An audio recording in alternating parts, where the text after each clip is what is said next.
Till I see negative rise of the lake. If it's negative, right, I know that at least the inflow and the outflow, they are not matches. So I can start reducing the gate opening to give a bit of relief downstream, of which I think per the data we are getting there. Finally, we are told that the VRA has set up a fund. Tell us about that fund. We are a state agency, and as a state, we work through the government. And with this situation that we have in hand, we have to make sure the people affected are relieved of all the stress that are going through. And per that, we have to ensure that there's enough fund available to make sure that people are comfortable and we save life. So we won't put a cap to the amount of money. All that we want is that the people who are affected should have a bit of relief and comfort. That is our main priority, is the life of the people. Apart from what NADMO is doing, we have also to think about the future. I'm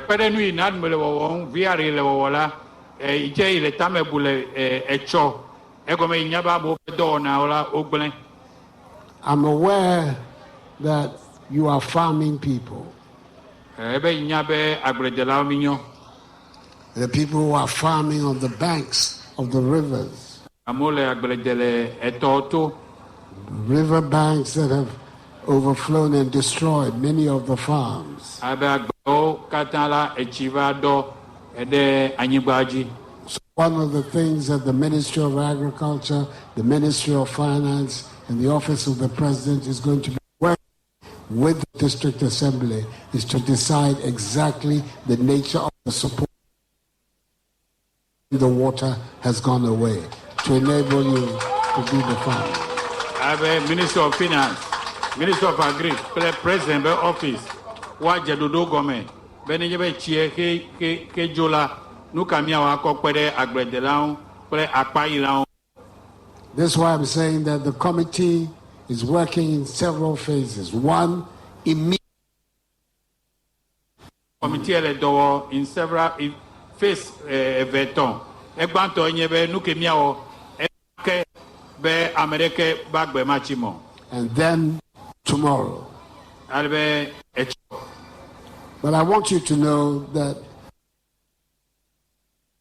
in its powers to assist, to make sure that things are all right. Medwe mana bianyebe jirudula awonu sia nu lebe nseme be miabe jimejijo katala miagona. While the Volta River Authority continues to battle the flood situation and continues to spill more water, the National Disaster Management Organization is equally doing its bit and sharing relief items to affected victims. As you can see here in your picture, there are a number of items in here. We have tea roll, and then we have some cooking oil. There's also buckets and all these. We don't understand what procedure the NADMO is using to actually share these items. And so I have with me the District Director of NADMO to give our details as to what formula they are using to share the items. So we see these items in the bucket. Can you tell us how you went about arranging this, who are supposed to benefit and all that? Actually, this North Tongue District NADMO, we actually take data every day. Actually, we receive the relief items from the NADMO and then the VRA. So per this thing, we cannot distribute the thing actually to just to the populace. So we have decided to move to every room per household so that we can get everybody on board to get at least the food stuff, basin, toilet roll, everything, so that nobody will stay without any relief items. So the explanation is that what we see here is per a household. Is that? Yeah, per household. Okay, so I see in there 3 toilet papers and about 2 buckets and some soft drinks. If a household has about 10 people, how are they going to share this? No, it's more than 10. The soft drink is more than 10. The cup is more than 4. And then every house, we make it up to 20. Every household, we made it up to 20. So if any household is around 6 or 8, we normally find average for those things and give them the food items. Here is for a household of 20 people. Is that the case? At times 6 people, 8 people. It depends. Okay. Because we'll be using the data to share it. We'll be using the data. Maybe some rooms or a household is up to 4, 6, 8, and 20. Okay, so those... The distribution is done according to the number of the household. So for how many households do you have at St. Kizito so far? 28. 28. We have 28 households. Yeah. And 28 households in terms of individual numbers. What numbers are we looking at? Actually, as at now, you are looking at around 560, getting to 600. 600 people. Yeah. But earlier, your Director General told us there are about 3,000 or over 1,000 people here, which means that what you are sharing, some people will be left out of it. No, they will not be left out of it. It depends upon the distance.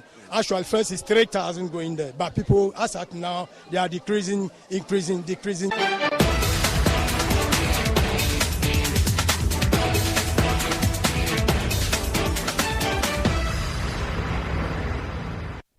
Now, good evening and welcome to UpFront. Tonight, we'll be taking a hard look at a recent viral piece titled Our Broken Ghana by former NPP presidential hopeful Dr. Arthur Kennedy. In his impassioned commentary, Dr. Kennedy paints a dire picture of Ghanaian society and governance today. He cites interviews claiming pervasive corruption, deterioration in healthcare, education, infrastructure, and many more. This broadcast has passed a very intense debate across the nation. In this 15 minutes engagement, we'll be critically examining what Dr. Kennedy has been saying and the assertions he's been making. Is Ghana truly broken? What metrics and facts support or undermine this conclusion? Most importantly, if change is needed, what constructive solutions can citizens and government pursue together? My name is Raymond Akwa, and I'm glad to be joined by Dr. Kennedy from his base in the USA. Doc, you're welcome to UpFront. Thank you, and good evening to your listeners. I hope you are doing well, and your writings do not paint a picture of a man who is excited about the state of Ghana. Yes, I am not. I am doing well, but I'm not excited about the state of Ghana. I am very pessimistic. And what's informing this level of pessimism? I think that we've been heading downwards for quite some time, particularly during the course of the Fourth Republic.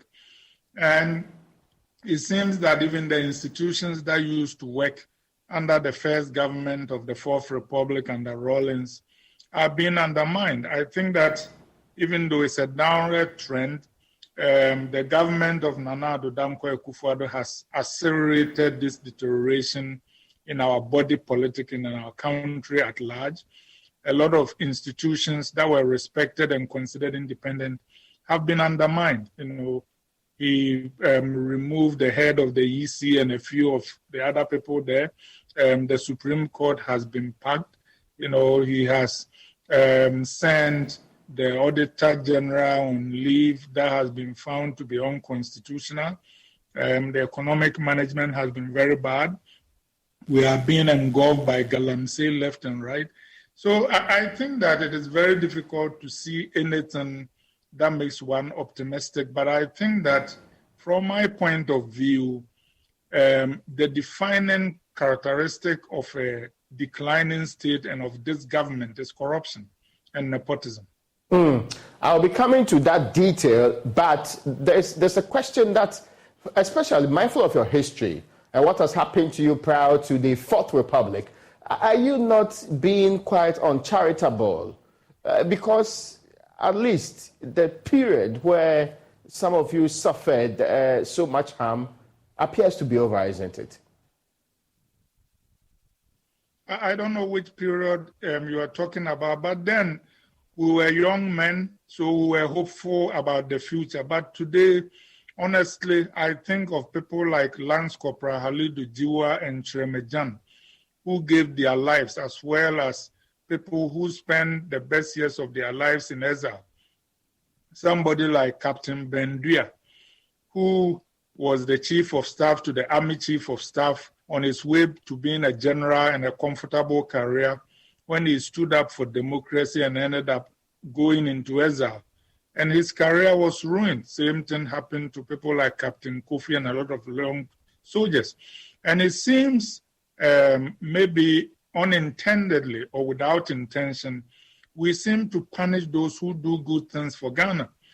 The opportunistic soldiers who joined Rawlings, particularly himself, ended up doing quite well for themselves. And all these soldiers I've referred to are there. And even when we forget about coups and its benefits, it seems like Ghana has a penchant for punishing people who try to do right by Ghana. I remember Professor Mustafa, who after finishing his neurosurgical training in Britain could have done very well. He moved to Ghana, set up a neurosurgical unit in Kolebu, and in the end he was fired in disgrace, penniless.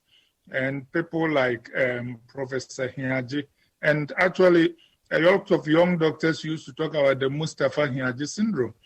This is not just about medicine. Remember that when Wuyomi's case happened, the only minister under the Mills government who saw something wrong with what Wuyomi's thing portended for the country was Martin Amido. He was the only person who ended up losing his job. And currently we've seen what happened to Galamsey. Professor Frimpong Boateng was one of 10 ministers on the IMCM, and he appears to be the only person, and that doesn't mean he's perfect, who seemed to find something wrong with the whole Galamsey thing, and he's the only person who was punished. All the others went on to retire comfortably or are still in government, and we seem to keep doing this to ourselves again and again. It seems that the lesson we keep sending to future generations is we don't value patriotism, and even though we say it, we honor Ephraim Amos' patriotic lyrics in the bridge. It's a lot to explore with you, and I hope we have enough time to go through all of this and drill down to it.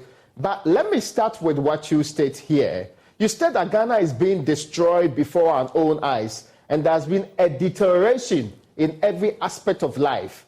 I mean, how do you back this particular claim? I know you've just listed a litany of things that appears to be wrong generally in our society, but are these not quite extreme in form of claims about this republic?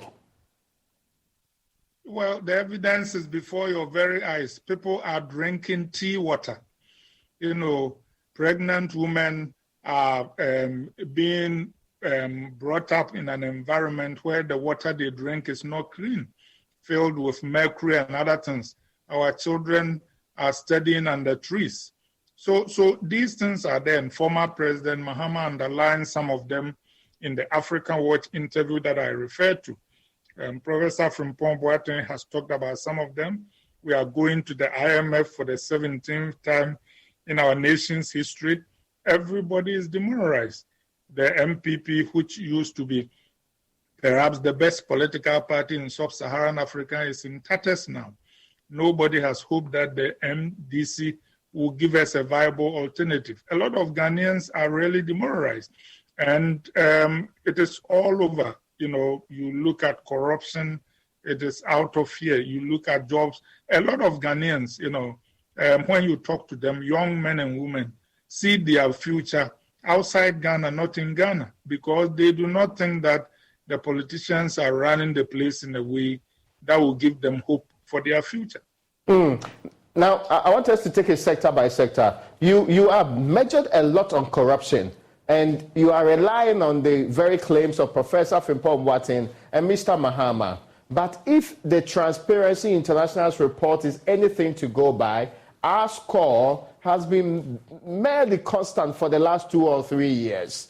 Beyond that, though, this is some of the lowest that you can get. The best under this government is the lowest under the previous government. But let's not kid ourselves. A lot of people in the Republic of Ghana said the previous government was corrupt. So are we making progress, true, tangible progress, even though the president keeps on saying that we are spending a lot in the anti-corruption institutions? We've established the OSP, there's a Right to Information Act in place. Are we making progress, or we are stagnating? Because you paint a picture that very little, and actually the incidence of corruption is on the uptake.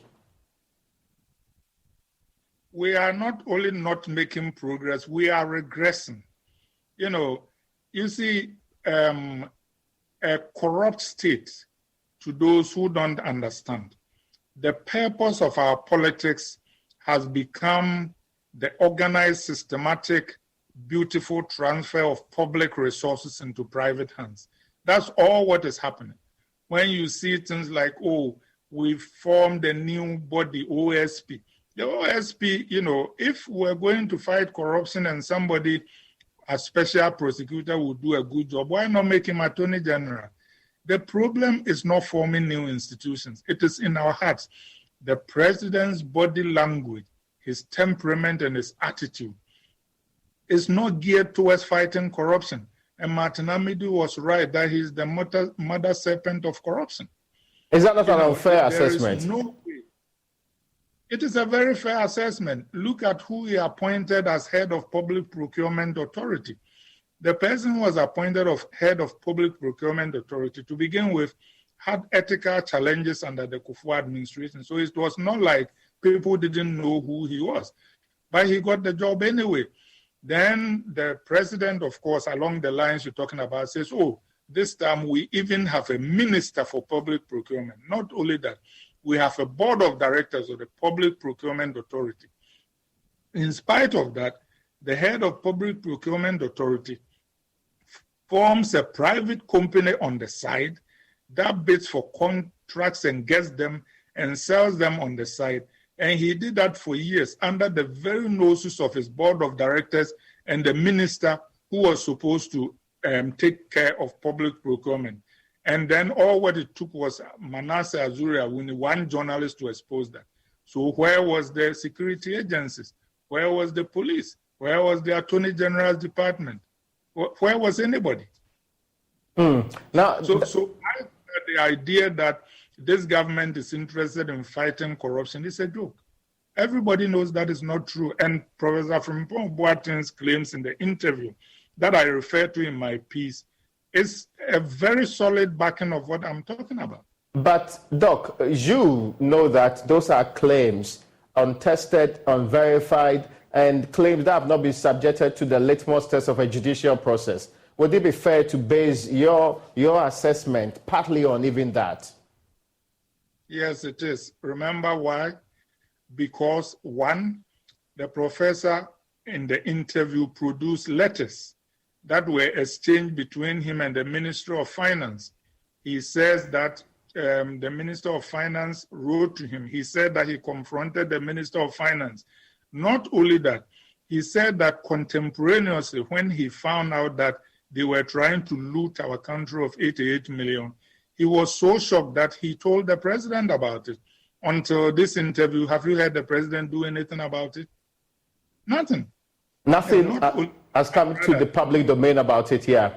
I've not read anything on the president's action related to this. Precisely, and not only that, think about it. If this was just one, what do they call it, settlement under the Judgment Debt Act, which means now the government doesn't go to court. How many of these do you think happened under this government? One a year? If it is one a year, we're talking about almost $1 billion US. And think about it, just so for context, President Biden is in trouble here because Americans think he and his extended family actually received bribes worth about 20 million over an 8-year period as vice president. Look at Americans' reaction to that and look at our reaction to this. But what could we do differently? Be on the streets, protest, speak up about it? Indeed. Why not? But let me tell you. But we've done that. There's been 2 major protests recently, really. There should be more. And I say, if there is going to be no justice as well, let there be no peace. For example, this thing that we are talking about, you say, what could have been done? We all sit there in this country and we talk about how, we all want a better country. We can't get leaders. And Frimpong Boateng steps up and he says, yes, indeed, they were stealing 82 million or something. I said no, and they tried to bribe me with $5 million. And for almost a week, this is the first time that following my opinion piece, a media house is trying to do anything about it. Aren't you surprised? Not even the opposition seems to be interested in it. Where is the Office of Special Prosecutor who labeled himself conscience of the country? Except to say that the last time Professor Frimpong Boateng put together a list of wrongs in government in that Galamsey report, the Attorney General basically rubbished that particular report and said there was nothing to move forward with it. Because the Attorney General is not fighting corruption. He is protecting the corrupt. He is in the vanguard of the Protection Brigade for the Achim Mafia and its allied forces. This is not fighting corruption. Who doesn't know Joy FM, to your credit, with, I think, Erasmus Asarodonko, have done very powerful documentaries that showed right in the bushes our forests being destroyed, our river bodies being destroyed. And this report shows soldiers protecting people who are doing Galamsey. You didn't even need Professor Frimpong Boateng's report. The evidence is sitting right in front of us. We see all this. Excavators. What happened to the excavators? And if anybody was ever in doubt, they can look at the drinking water. So who do they think is making the drinking water dirty? What happened to the Chinese who were arrested? Why are there more Chinese on the road from Kumasi to Obuasi than perhaps any other place? Why is it that South Africa has made so much of its mines and we can't do anything? Why is it that even when the Galamsey ban was in force, we exported so much gold? And actually, the irony is that when they looked at Ghana's data about how much gold we exported and what Switzerland reported, Switzerland showed that we reported 1 billion more gold than we claimed here on the spot. It is obvious that the looting is going on right in front of our very eyes and our nation is being torn apart. Is this new? Is this fresh? Is this an Akufo-Addo problem, or is just coming to a watershed now? Oh, it's coming to a watershed now. Of course, there has always been corruption in Ghana's history.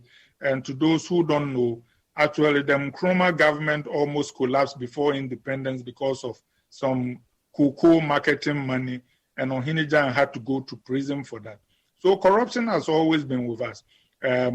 General Ankara had to resign as head of state because of corruption. And of course, General Champon and Fautobeji Gulf and all those things earned their own place in history.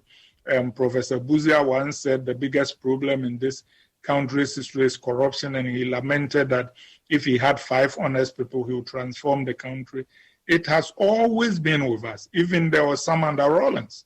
But Nana Akufo-Addo and his team have taken it to a new level, and if we do not check this, they are blowing past every boundary. And we see all this around us. Young men and women get into government who are penniless, and then within a few years, they are building mansions, and nobody asks them anything. We say we declare assets. Nobody checks the declaration of assets. You know, we were talking about this question you asked me about, is there evidence? Remember when people started saying the judiciary was corrupt, and they started talking about who has evidence and bring evidence, until Anna showed his video, and we found out that they were taking money and plantains and women and other gifts in order to give judgments. Didn't we see that? Since then, what has happened? The same thing happened under Mills. They did customs and excise, and we saw a lot of corruption. Until we have our fingers around corruption, nothing will work in Ghana. We got $3 billion in COVID aid, and people decided in a modern country that to distribute the COVID aid, they will use party functionaries. When we have local government, we have Ministry of Health, and the money just disappeared. Nobody has asked anything. For COVID, Frontiers Health got a contract even before it was a registered company in Ghana and got millions of dollars. And when the ministers who are responsible for this went for their appointments to be renewed, Parliament just looked the other way and couldn't demand accountability. Those are interesting perspectives you bring to this one. So you say we should wrap our arms around this. How then do we deal with the specific issue of corruption then?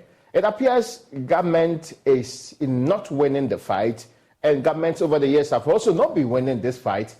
What will be the magic wand to deal with corruption in the Republic of Ghana? At least starting with this government. An aroused and angry public. When you say this government is fighting corruption and losing, you are actually giving them a lot of credit.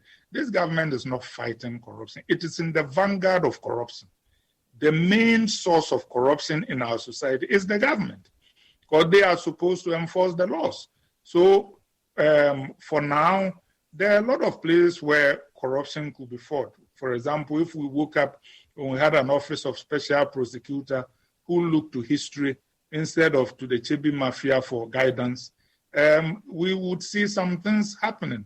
If we looked at Parliament and they were inclined to, in effect, do something about corruption, they could start asking questions. But even Parliament, when MPs decided that they didn't want Ken Ofori-Atta, somebody walked onto the floor of Parliament with money to try and bribe them. Have we heard anything about that?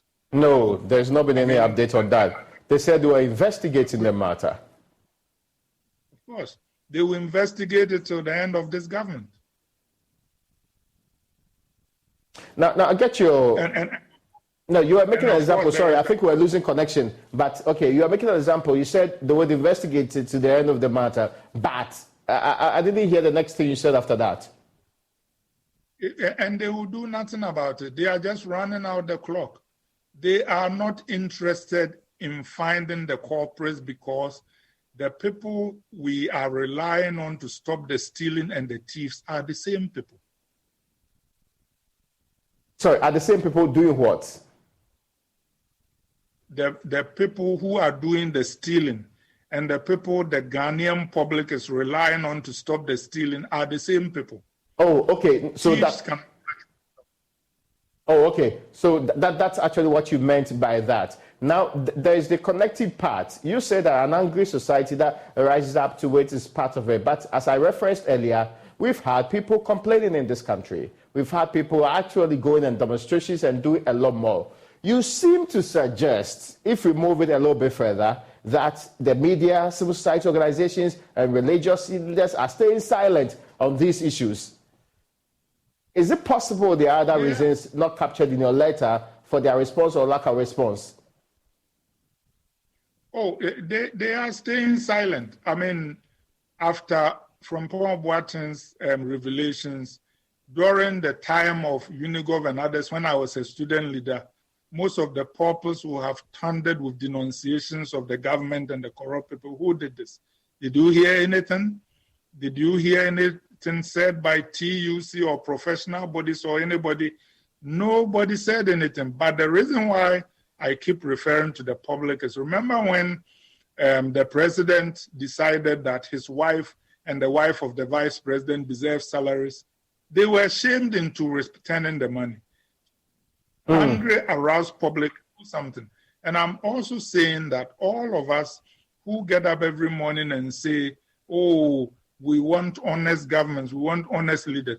When people like Frimpong Boateng and the corrupt cabal is cutting them down, we need to stand up for them and say, we appreciate what you are doing and go on. This is what Ghana needs. But if we allow people like that to be destroyed in front of our eyes, young people will learn that it does not pay to stand up for our country. That's an interesting point. You, in your statement, appear to long for the days of certain past leaders and a more active, activist civil society. However, those things also were marked by some challenges too. In what ways is the current situation fundamentally worse than what we have experienced in times past? The quantum leap of corruption. Oh, okay. We tend to where people used to be embarrassed to be corrupt. Now they are not embarrassed anymore. People used to hide the stolen loot. Now they put it in front of everybody.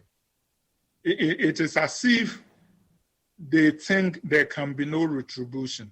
So they are looking for money and there are no apologies about it. And actually, I am putting a theory on the table. the reason why this government has failed is that it is not because there have not been good policy ideas. There have been good policy ideas. But my theory is that whatever idea you put on the table in front of this government, some people will decide how to milk it for their private purposes before the policy is implemented. So in the end, the milking becomes a bigger priority than the public interest. Are there examples to back this theory? An obvious one is the COVID airport test. Yes, we needed a test at the airports for COVID. The tests were good. But I remember calling somebody in government and I said, well, $150 per test is a lot. The person agreed with me. It turned out that the person who got the contract didn't even have a registered company in Ghana. He got the contract before going to register a company. And of course, he ran that and made a lot of money. And that was why the price was so high. I can say the same thing about, for example, COVID relief money.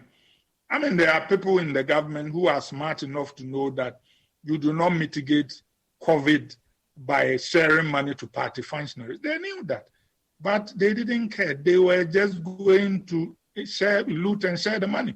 It's the same thing like going to Legon and saying that, oh, because of COVID, they are going to spray, decontaminate the place. Then they get some Legon professoriate to come and join them, and then they spray some chemicals there, and poop, 500 million Ghana cedis is gone. Now, of course, you have mentioned COVID and the treatment of that. We have a recent crisis on our hands in the Volta region. There are people who are seeking to say that this is equal to the times where some of us could not go to work because of the situations there. I'm talking about the dam spillage and the dealings with that. What lessons can we learn from the COVID era and the management of that particular scene and implement in this particular dam spillage situation that we find ourselves, which is basically rendered indisplaced and as victims more than 26,000 Ghanaians in these regions, yeah? Well, first, I think that forming an interministerial committee actually is a good idea. I hope that they will do the work like the president said without regard to partisanship. I also hope that they will get more technical people involved. But more to the point, I think that a lot of these things will react after the fact. We need to be more proactive. It may be that some of those people could have been warned and steps could have been taken maybe to get them out of harm's way quicker. So I think the committee is good. It should work in a non-partisan fashion, but we should be more proactive and do things ahead. And unfortunately, the president's comment there was very bad about not going there because of politics and all that. I actually have been disappointed in the president for some time, but this was a low of his lows. But it has been explained, I'm sure you have seen the clarification that this was just part of a longer statement about why government intervenes and government not considering people's votes before they intervene. The explanations fall short. This was not the time to talk about partisanship. It's not just the president. This is a man who has been president for 6 years already, and he's getting to 80 years. He's not a kid. You know, you don't go. I mean, can you imagine if something like this had happened in Ashanti region and John Mahama as president had gone to make such a joke? Can you imagine how people will react? This is unbelievable. The president never should have referred to politics in his remarks. And whenever you joke in these circumstances, you should poke fun at yourself, not at people who already have lost everything and are in distress, because it wasn't a good joke. He was mocking their circumstances. Well, I mean, of course, as I said, that explanation has been given. But can we, beyond what is happening on the ground, because you're a doctor, can I explore that particular issue of health with you? There are those who are relating the health angle, that this should be declared as a national emergency so that we can deal with it as a humanitarian crisis the way it ought to be dealt with, getting help from external bodies who are willing to help us deal with this problem. At least we are counting beyond 26,000 currently. Agreed completely. I mean, health is fundamental. I think first there should be shelter, there should be safety, then there should be health, and then, of course, food. And I think that the Ghana Medical Association is right that the president erred in not including the Minister of Health in the interministerial committee that he has formed. Health should be central, and I think we should reach out to external sources for help sooner rather than later. The comparison has already started about how, let's say, a country like the USA, of course, with the resources and all of that differences there, would have dealt with a similar problem. Can you shed some light on that briefly? Yes, and actually, interestingly, there was a problem in Hawaii, when fire destroyed a lot of homes on one of the islands. And within hours, the federal government was on the ground. The president declared a state of emergency and resources were pouring into Hawaii. Obviously, to be fair, Ghana is not the United States, so we don't have resources to the extent that they do. But at the minimum, we should prioritize life, safety, and food for the people who are in extremis. And I think that in addition to appealing to external sources, we should also ask diasporan Ghanaians to see if they can contribute to assisting our brethren in the Volta region. You have tried to bring to the fore an issue that suggests that we do not support as a country generally the people who are patriotic, who will put down their lives for this country. You went into history. You have mentioned the Harley the Jewess of Thais Pass. You mentioned some other military people too. And recently you've drawn in the Professor Frimpong Boatengs of this world. Is it a Ghanaian trait, or is just a few people in government that appear to alienate the people who are patriotic, or it's all of us in the Republic who are of this particular nature? I think it is a few people in government who do that because it is in their selfish interest to, in effect, sideline and victimize those who are trying to hold them to account or to expose their nefarious activities. But the truth of the matter is that the rest of us too are too apathetic when these people are, in effect, getting their comeuppance from the corrupt and the wicked. Because I think that religious leaders ought to stand up behind people like Frimpong Boatengs and give them encouragement. Organizations like TUC and NUCS, because we all talk idealistically. I think that my all-time favorite song is Ephraim Amu's General Assassin. It is anyhow so many years before independence, he presaged the problems that will befall us. Talked about Nimdien Tuaso and Pesemin Kuminya and all those things, exactly like it was going to happen. So I yearn for men like him and people who will respond to the stirring lyrics that he brings up, and it comes from all walks of life. Chief Ne Kwabna Bone, whose leading of the riots led to even independence, which is why I think that to the extent that we need a big six, we don't have the right big six. He should have been one of the big six, but that is a conversation for another time. That's interesting. Yes, you are making a point, sir. Yes, I think that when you look through our history, there have always been people who have been trying, and whenever people like that step up, unfortunately, they don't get support, they don't get encouragement,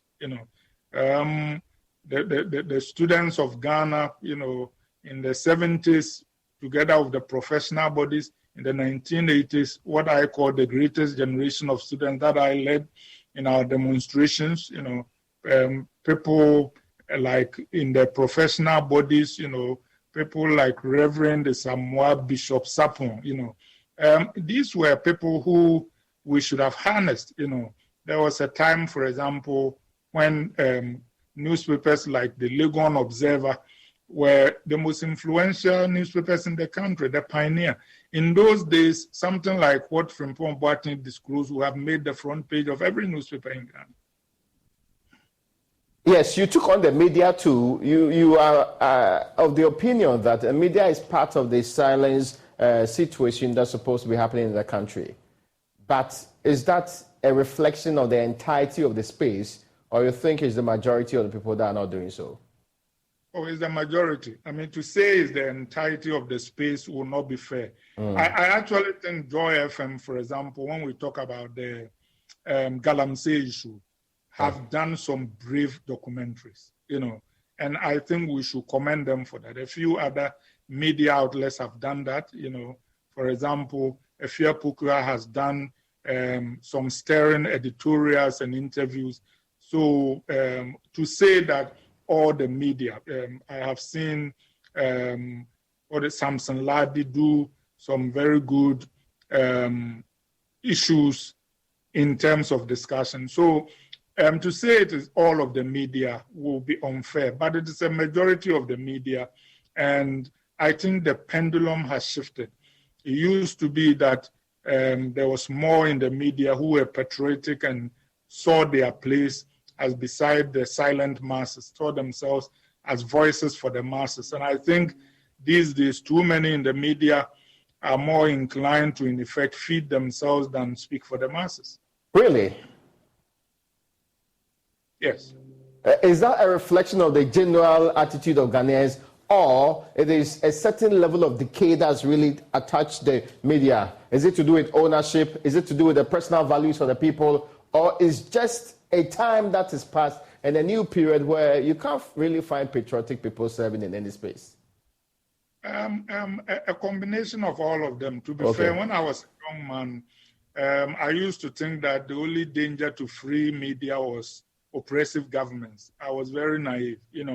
I know that there are a lot of private forces, either because of wealth, either because of culture, either because of other unexplainable things, who wield a lot of influence among the media. So there are multifarious facts, and sometimes too people get discouraged. People like Azuri Awuni, for example, got into trouble with the government, had to leave. So when things like that happen to people, and like I said earlier, they don't feel support from the generality of the public, then that, maybe I should be careful. And there are always people on the side whispering in your ears about how you are jeopardizing your future and you should take care of yourself. The reason why when I was a student leader, I did all what I did was that I had solid support. I remember when I returned from exile, there was general celebration all on campus. It didn't matter whether it was Volta or Commonwealth or whatever. The student front was solid and united, and we taught not party, because at that time there were even no parties, but we actually resonated to my country it is of thee.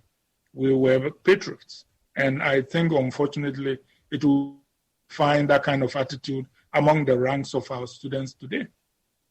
Now, we'll come back to you, but ladies and gentlemen, my guest with me in this conversation is Dr. Arthur Kennedy. He's a medical doctor in the USA, but he's been very active in Ghanaian politics for a very long time, from student leadership to even contesting as MPP presidential hopeful in times past. And we're discussing this because he recently penned down some quite interesting but damning verdict on the Republic of Ghana, which is being titled Our Broken Ghana. So is that level of appreciation, understanding of what went into that writing? That's the crux of our conversation.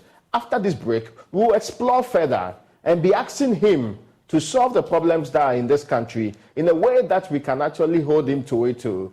After the break.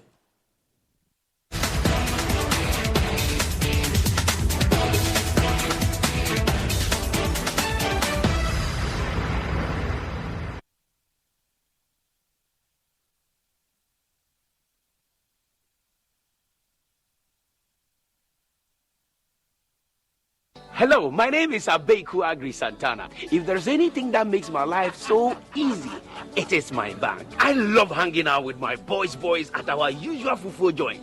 But even without cash, we still dey chop better with EcoBank Mobile. No matter the time of day, my bank helps me stay in touch with my beautiful wife whenever she's away. And when my beautiful wife is in town, she never misses out on her favorite TV shows because I'm able to pay up all my TV subscriptions from the comfort of my mobile phone. Whenever she has to get groceries too, my bank makes it cashless and convenient. And the part my wife loves the most is when my bank makes it possible and easy for her to shop from any part of the world without moving. Welcome to the smart world of EcoBank. Download EcoBank mobile from Google Play Store or the App Store and discover the smart way to bank. EcoBank, the Pan-African Bank. Kwajo, why are you late? Yes, Kojo. Why are you late again? Kwajo. Can't you talk? See, Mommy, I could lie like Amma and say I was doing my homework with my friends. Or lie like Amma and say I was helping Grandma buy food. Mommy, I will not lie like Amma. I was playing with my friends, and that is why I'm late. Homework now. Thank you for not lying to me. Your Calipo is in the fridge. Calipo, the natural fruit juice drink. Avi, you know that. This advert is FDA approved. Oh, be joyful, oh, be joyful and clap your hands. Oh, be joyful and clap your hands. Oh, be joyful, oh, ye people. Oh, be joyful and clap your hands. Oh, be joyful, oh, ye people. Oh, be joyful and clap your hands. Oh, be joyful, oh, ye people. Oh, be joyful and clap your hands. Oh, be joyful, oh, ye people. Oh, be joyful and clap your hands. Oh, be joyful, oh, ye people. Oh, be joyful and clap your hands. Oh, be joyful, oh, ye people. Oh, be joyful and clap your hands. Oh, be joyful, oh, ye people. Oh, be joyful and clap your hands. Oh, be joyful, oh, ye people. Oh, be joyful and clap your hands. And do praise, yeah, be him. Clap your hands and give the dance unto the Lord. Hallelujah. And do praise, yeah, be.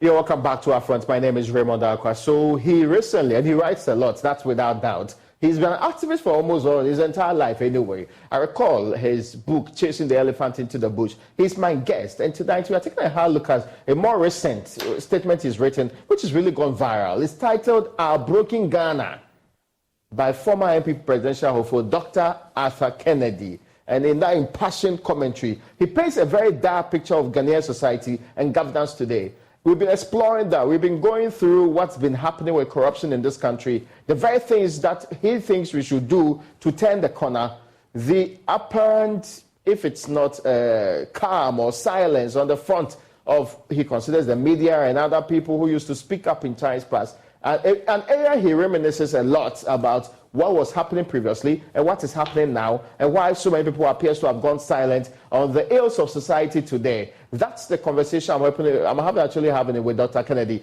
You're welcome back, sir. Thank you. Now, I wanted to move on from this point, but it's good to reminisce and reflect on our future or our past to be able to inform the future that we want as a people. But some people say when we are doing that, we are caught within the devil in the hard place. Because in all fairness, societies evolve.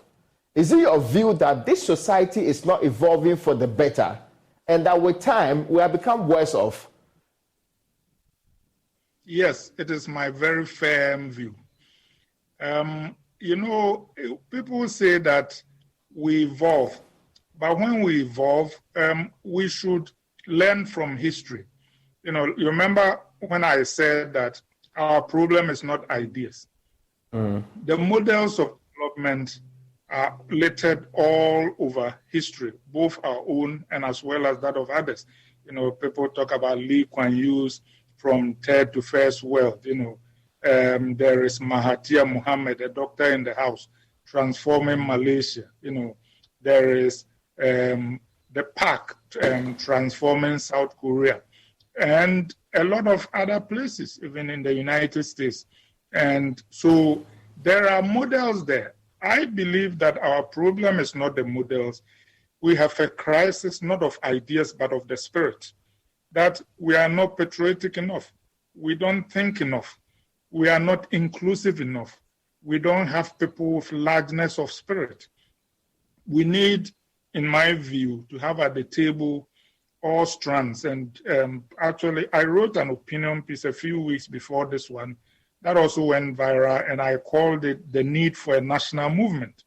In that, I felt that what is happening on the... Trying to protect your identity by yourself is a lot like trying to be a quarterback without an offensive line. LifeLock alerts you to blindside threats you may miss on your own, even if you're monitoring your credit. If a threat happens to get through, a dedicated U.S.-based restoration specialist is there to help. Join now and save up to 25% your first year at LifeLock.com/aware. That's LifeLock.com/aware to save 25%. LifeLock. Identity theft protection starts here. Streets is very reflective of the deep-seated angst and frustrations of our society. And not only that, that just didn't happen. Actually, over the last about 20 years, Afrobarometer polls have shown an increasing percentage of Ghanaians who are dissatisfied with both the MPP and the NDC. By now, it's up to about 40%. And in this year, in our current crisis, I think probably might crest 50%. It means people are very unhappy. I believe that one of the things that patriots need to do is to try and convene what I call a national conference, in which we'll have representatives from the TUC and students and markets and those marching on the street to have a candid conversation about what is ailing Ghana, so that we can distill a set of values about things that we need done.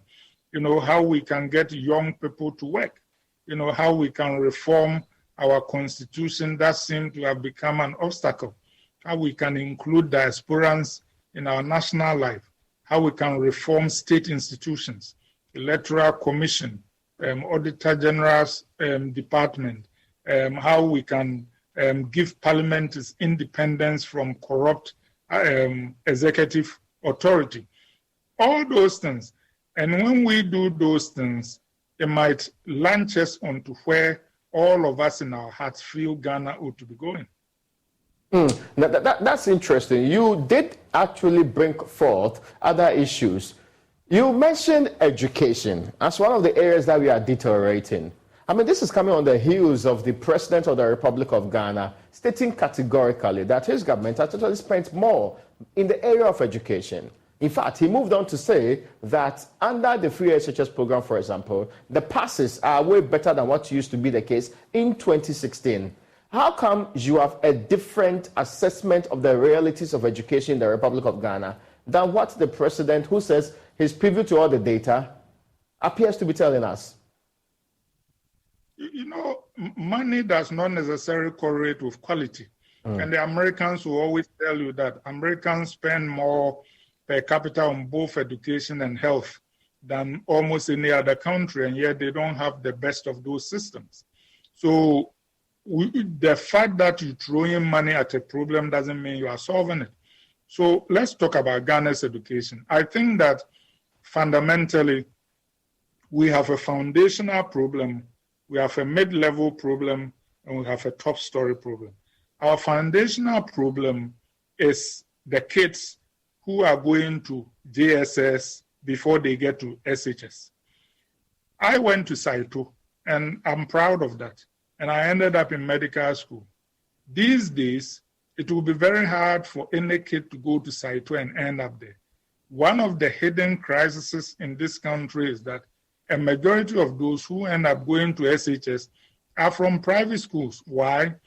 Because as Ghanaians, we have normalized checking out of public problems. Okay. If the public schools are, find a private school for your kid, then your kid will end up into SHS. Go and look at the JSS. Joy FM is very good at doing that. Go find out what is happening in our public elementary schools. They are basically warehouses. And I tell people that you go to my district, sometimes there are years when from the JSS level, virtually nobody passes. And the next day, everybody will pick their canteen and go to the market or go to the farm like nothing has happened. So that's the foundational problem. Now let's talk about the SHS problem that the president pretends that he has solved. We wasted a lot of money for nothing. In the US here, 95% of kids attend high school staying at home. Why? Because it's cheaper. Because a lot of the reason why we're spending so much money and we're struggling and this system they built up is going to collapse for lack of money is because it is just unreasonable. I loved going to boarding school. It was wonderful. But I think we need to be practical. I think that when you look at Accra, Kumasi, Cape Coast, Takoradi, and a few of the big cities, you can actually have a very robust system of day schools where buses can pass through neighborhoods and pick kids in the morning, take them to school, bring them back home. It means that we all of a sudden don't have to worry about accommodation. Of course, if I say that I'm an Odadie or I'm an Ohineba because I went to KES and I want my kid to go to Presec and I'm prepared to pay for it and there are a few boarding facilities and I want to pay, then let me pay for it because in the US here, there are actually private high schools, some of which are more expensive than most public universities. And people pay for their go there so that their kids will get better chances of getting to the Ivy Leagues and all that. Yes, if you have money, we should let you do that. But I think a majority of our senior high school education should be day students. Now, that is that. So let's go to the university. Remember I said foundation. The foundation, yeah. The universities are not producing the people we need. Why? Because we have a nation that needs certain skill sets to develop. And yet we are using limited public resources to produce university graduates who are unemployable. That right there is a problem. We need business and government and the universities to huddle together and say, what are the skills that we need? We need to go back to where university teach you skills that are so essential that when you leave, you almost are guaranteed a job. But that's not what is happening. I think we need to reorient our education so that our scarce resources go into producing people who can help build the country we need. Now, you also mentioned infrastructure. I mean, governments over the period has actually told us about how they have pumped a lot into infrastructure. We've been talking about roads. This government says it's done more roads than any government in the history of Ghana. And it actually references the feeder roads. It has done over 40 kilometers or so across the country as part of the very big things that's supposed to be happening. We have always had a huge budget for capital expenditure. So why do you say there's a deterioration in that space particularly? It's not keeping up with our population?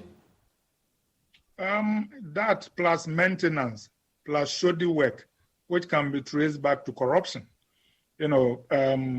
A lot of the roads, I remember one of the lowest points in my education is when I told somebody that I don't understand why the universities that are supposed to produce people to lead the country, blah, blah, blah, and he says, Atake, the universities are some of the most corrupt institutions in Ghana.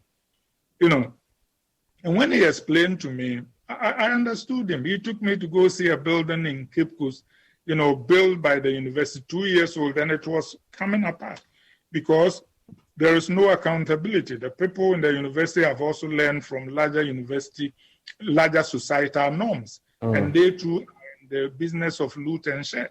Just that everybody is doing his nicely. It's the same thing. You go to the healthcare sector, we have a national health insurance scheme that is honored in the breach. Kolebu and Rage and others are openly not accepting the national health insurance. I think either Joy or one of these stations did a documentary on that. Yeah. And nobody will hold the leaders of those hospitals to account. Those things go round and round. So infrastructure, yes. Infrastructure is very good and it helps. And a lot of good things have been done. For example, John Mahama's expansion of Kotoka International Airport was very good. He built Ridge Hospital, and Nana Addo has also done some infrastructure. Yeah. Most of the time, the prices are inflated. When we finish it, there is no maintenance. We allow these things to decay. Actually, let me give you a very classic example. Since the time of Rawlins, Kufuor, Mills, all through, every government borrows money to do public housing. Yeah. Somehow they build up to 80%, they leave office. When the next government comes, they decide that no, instead of doing what anybody with common sense would do, complete the one that is 80%, and they go for new money to start their own. And they do it to 80%, then the next government, and we have a bunch of public housing projects littered all over the country. I remember when Rawlins was leaving office, they purchased, I think, 140 SUVs for the district assemblies. When Kufuor's government came, they decided that the contract was riddled by corruption, so they were investigating. They investigated till the vehicles sat and rotted. You know, a lot of stuff like that happens. Now, you also mentioned that, and in this conversation, it's one of the issues you mentioned, that we needed a national movement to get us out of this problem, and that people are disillusioned with the NPP-NDC duopoly. Is Mr. Chairman's movement for change the solution? It is one of the potential solutions, but you know, I thought that his departure was a little premature, but it is one of the potential solutions. I think that his exit from the MPP underlines the decadence in the party and the fact that it is responding to a public yearning for new approaches to how we do things. I think that fundamentally, Ghanaians have our heads buried in the sand about our political parties. I believe, and I will do so till I draw my last breath, that corrupt political parties can never beget honest governance. It is just axiomatic, because people go and borrow money, they buy the votes. When they get there, they have to find money to go. So we need to make sure that our parties have transparent election processes in which people are not buying votes. It's not just our parties. We saw the last time we had DCEs elected, people claimed that they had gone to pay monies and they were not voted for. People were buying the DCMMC elections. So why is it that a person who honestly wants to serve the public has to buy a DCE position or MMCE position? There's a point, though, about how do we move forward. You have mentioned a proper movement for development in this country. You've also mentioned the people rising up. What will be the magic wand to get us out of our current quagmire with the politics, with the difficulties with education, and the general system you say is broken? How do we fix it with a single stroke? And how long would it take for us to do that? It will take a number of strokes, but let's take the first one. The first one is, I think there ought to be a national consultative conference called by prominent Ghanaians with representatives from students and labor and lecturers and the streets and market women and all that, to crystallize what is it that we all think are urgent. I have my list. I'm sure you have yours, but most of those lists will overlap. That is one of them. The second thing is that once they have this agenda, they should invite all those in the political space vying for office to sign up for that agenda. And if they can't get them to sign up, then the movement should run a candidate to try and push the agenda. If some of them sign up, and there are interesting possibilities. For example, if you broaden Alan's movement, he might be a good vehicle for change. John Mahama, if he wins, is going to be there for only 4 years. He might decide that he had a conversion on the road to Damascus and he will be a transformational historical president with his one term and form a government of national unity, rallied around the agenda agreed by the people. All those are options. Once we get the power vehicle, then the first thing is reform the political parties to make it inclusive, including the diasporans being able to vote and being able to contest for office. I don't understand why we face the rest of the world with one of our hands tied behind our backs. You know, all Ghanaians, regardless of where they are, ought to be allowed to contribute. We need to look at job creation, lower taxes, and we need to fight corruption. I think that we need, in effect, decapitate all the corrupt institutions and have new people and new attitudes.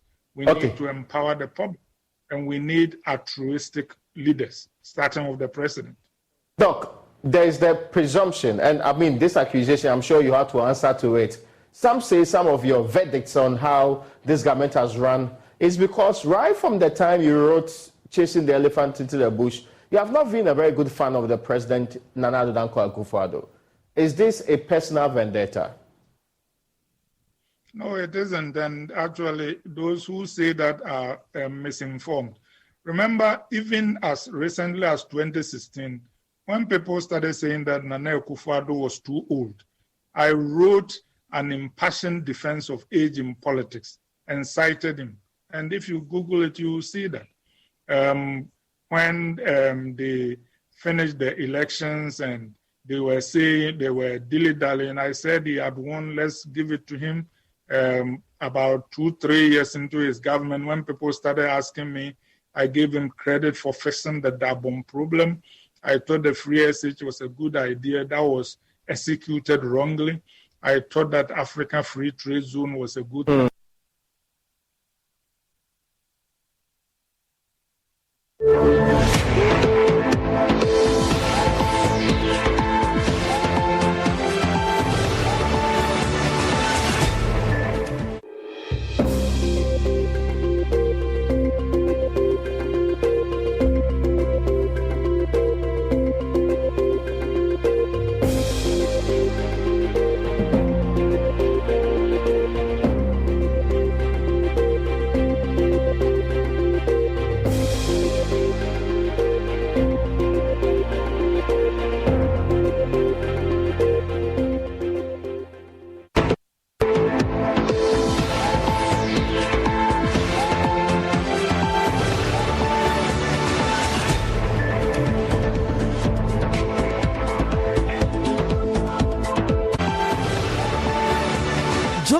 Prime Headlines is brought to you by Don't take risks. Use a condom every time. And thanks to Malatu, I kicked out malaria one time. Some spices. Yes, sir.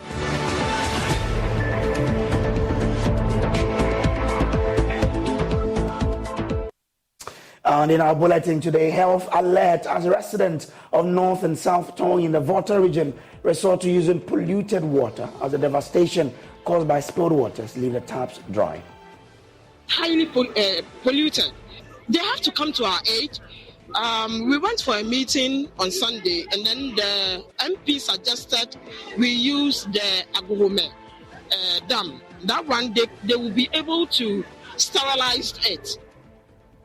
Meanwhile, Doma East MP urges Speaker of Parliament to recall House to immediately convene and offer support to flood victims in the Volta region.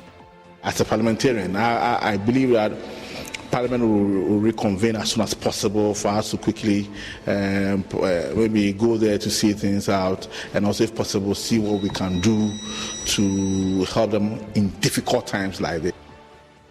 Also, Ghana Bar Association questions government's approach to the fight against galamsey as they charge government to go after corrupt politicians who are the kingpins of the illegal mining menace. The government must be honest and bold and fish out these evil axes of powerful interest, engage in a wanton destruction of our environment, and deal with them decisively, irrespective of the status or political background of the individuals involved. We have details as the association says the fight against corruption under this government has been lethargic on some occasions. Government, political leadership, and key stakeholders to show more political will and integrity in decisively dealing with the galamsey menace. At 8 p.m., I hand over to Emma Davis to bring you Prime Business. And President Akufo-Addo is optimistic of hitting a single digit inflation before the end of his tenure. here in this Bulletin Plus Sports. My name is Samuel Kojo Brace. We're live on DSTV channel 421, GoTV channel 125, and around the world on myjoyonline.com. We are your home of independent, fearless, and credible journalism. Please hear for details.